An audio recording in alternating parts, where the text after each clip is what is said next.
अंजलि महिला एवं बाल उत्थान संगठन भारत सरकार से पंजीकृत एक ट्रस्ट है। संगठन का प्रमुख कार्य सरकार की जन कल्याणकारी योजनाओं को लेकर लोगों को जागरूक करना, जन हितार्थ कार्यों को प्रगति देना है। संगठन का मूल उद्देश्य महिला सशक्तिकरण करना है। महिला सशक्तिकरण का मतलब है महिलाओं को शिक्षा, आर्थिक और सामाजिक रूप से सशक्त बनाना है। संगठन महिला सशक्तिकरण के लिए महिलाओं को उनके अधिकारों के बारे में जागरूक करता है। महिलाओं को स्वरोजगार के अवसर प्रदान किए जाते हैं। संगठन के द्वारा जनहितार्थ कार्यों को प्रगति देने हेतु कई प्रकार की योजनाएं चलाई जा रही है।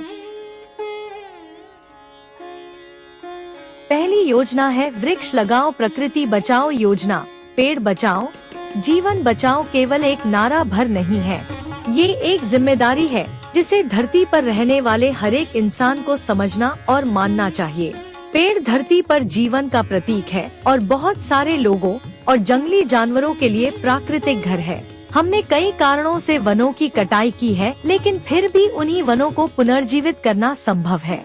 यह हम सभी के संयुक्त प्रयासों से आसानी से संभव होगा।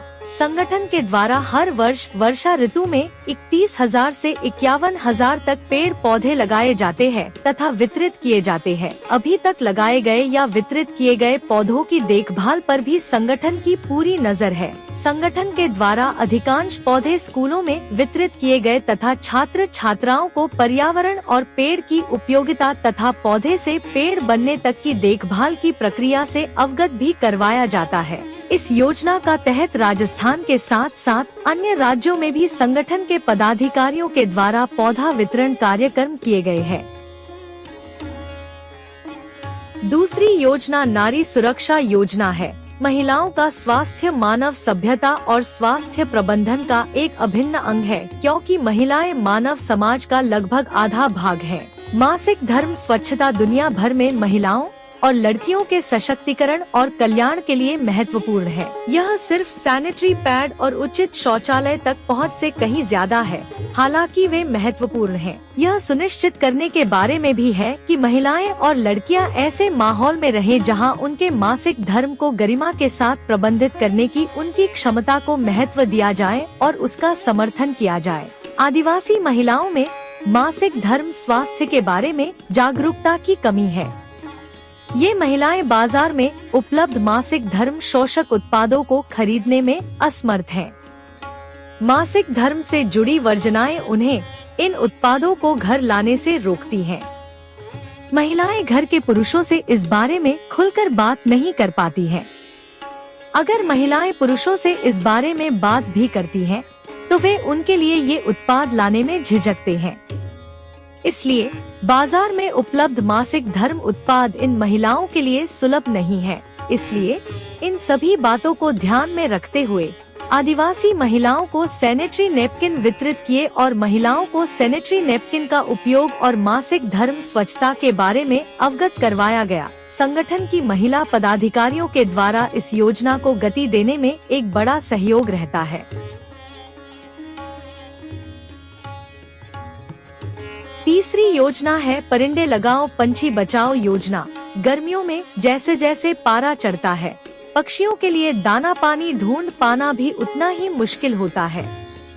ऐसे में कई बेजुबान पक्षी दाना पानी नहीं मिलने की वजह से अपनी जिंदगी भी नहीं बचा पाते। साथ ही शहरीकरण बढ़ने से पक्षियों की जीवनचर्या और मुश्किल हो गई है। उनके लिए बेहतर जरूरी खाद्य सामग्री एवं पानी को ढूंढ पाने में कठिनाई से जीवन संकट में पड़ जाता है। कई बेजुबान पक्षी इस भीषण गर्मी में प्यास से छटपटाते हुए दम तोड़ देते हैं। पक्षियों के लिए परिंदे लगाना, उन्हें पानी और दाना देना बहुत अच्छा काम है।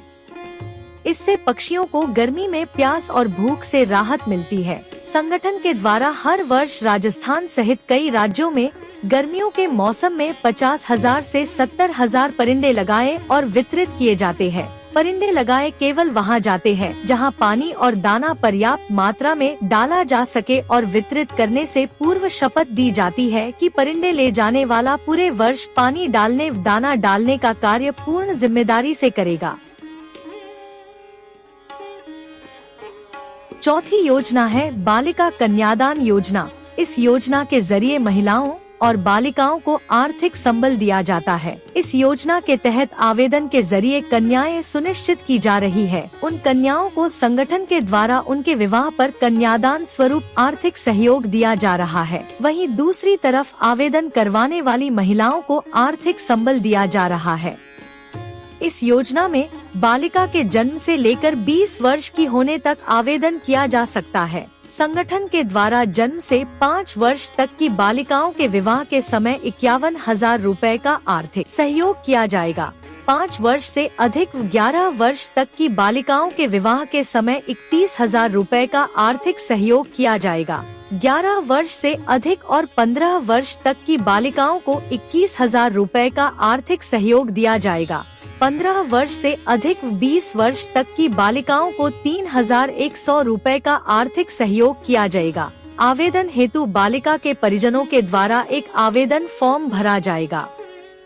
आवेदन फॉर्म के साथ माता पिता के आधार कार्ड की कॉपी, बालिका के आधार कार्ड की कॉपी अथवा जन्म प्रमाण पत्र की कॉपी अथवा कोई भी जन्म को सिद्ध करने वाले दस्तावेज की कॉपी लगानी होगी। इसके साथ 1,100 रुपए की राशि भी देनी होगी, जिसकी रसीद आपको दी जाएगी। बालिका के आवेदन के पश्चात बालिका के नाम का एक बॉन्ड संगठन के द्वारा जारी किया जाएगा। बालिका के विवाह के 15 दिन पूर्व या विवाह के 15 दिन पश्चात तक यह बॉन्ड शादी का कार्ड संगठन कार्यालय पर जमा करवाना होगा। बॉन्ड जमा करवाते ही सहयोग राशि आपको ऑनलाइन या ऑफलाइन जरिए से तुरंत दे दी जाएगी। बालिका के आवेदन करने के 10 दिवस के भीतर अगर आपके पास बॉन्ड नहीं पहुंचता है तो आपको आवेदन करवाने वाले पदाधिकारी अथवा संगठन कार्यालय पर संपर्क करना होगा। इस योजना का लाभ लेने के लिए आपके पास बॉन्ड होना अति आवश्यक है। चौथी योजना है आत्मनिर्भर नारी योजना। जैसा कि आपको वीडियो के शुरुआत में ही बताया गया था कि संगठन का प्रमुख उद्देश्य महिलाओं का सशक्तिकरण करना है और महिलाओं को सशक्त बनाने के लिए सबसे पहले परिवार का सशक्त होना आवश्यक है, अन्यथा नारी का जीवन परिवार की समस्याओं के बीच ही गुजर जाता है। चाहे शहर हो या कस्बा हो या फिर गांव हो, सभी जगह ऐसी बहुत सी महिलाएं हैं जो परिवारों की आर्थिक समस्याओं से जूझ रही है। परिवार को उबारने लिए वो खुद भी काम करने की इच्छुक है, लेकिन कुछ सामाजिक और पारिवारिक बंदिशों के चलते वह गली या गांव के अलावा बाहर नहीं जा सकती। ऐसी महिलाओं को संगठन के द्वारा रोजगार प्रदान करने का प्रयास किया जा रहा है। संगठन से जुड़े पदाधिकारियों की मांग के अनुसार संगठन के द्वारा आत्मनिर्भर नारी कौशल केंद्र खोले जा रहे हैं। एक कौशल केंद्र पर अधिकतम 20 महिलाओं को जोड़ा जा रहा है। कौशल केंद्र से जुड़ने वाली महिलाओं को संगठन का सदस्य होना आवश्यक है। कौशल केंद्रों पर शुरुआत में 7 से 15 दिन का प्रशिक्षण दिया जाता है और प्रशिक्षण पूर्ण होने के बाद उसी केंद्र पर रोजगार उपलब्ध करवाया जाता है। इस योजना के तहत संगठन के द्वारा सांगानेर जयपुर में, अचरावाला में केंद्र चलाया जा रहा है। जोगनेर उपखंड के आसलपुर ग्राम में केंद्र चलाया जा रहा है। इसी प्रकार सांभर उपखंड के जयसिंहपुरा ग्राम में केंद्र चलाया जा रहा है। डीडवाना कुचामन जिले की तहसील मोलासर के ग्राम अलखपुरा में केंद्र चलाया जा रहा है। मोलासर तहसील के ही ग्राम बावड़ी में कौशल केंद्र चलाया जा रहा है और इसी तरह मोलासर तहसील के ही ग्राम डाबडा में कौशल केंद्र चलाया जा रहा है। नागौर जिले के चावंडिया ग्राम में भी कौशल केंद्र चलाया जा रहा है। इन सभी केंद्रों पर महिलाओं के द्वारा साड़ियों पर आरी तारी का काम किया जाता है।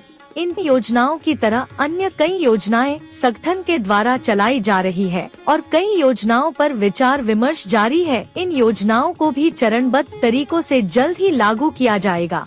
योजनाओं के साथ साथ संगठन के द्वारा अलग अलग आयोजनों के जरिए जनहित कार्य भी किए जाते हैं। जनहित कार्य के अंतर्गत कभी गरीबों को भोजन करवाना, सर्दी के मौसम में गरीबों को कंबल वितरण करना, गौशालाओं में गायों को गुड़ खिलाना या हरा चारा खिलाना आदि जनहितार्थ कार्य भी किए जाते हैं।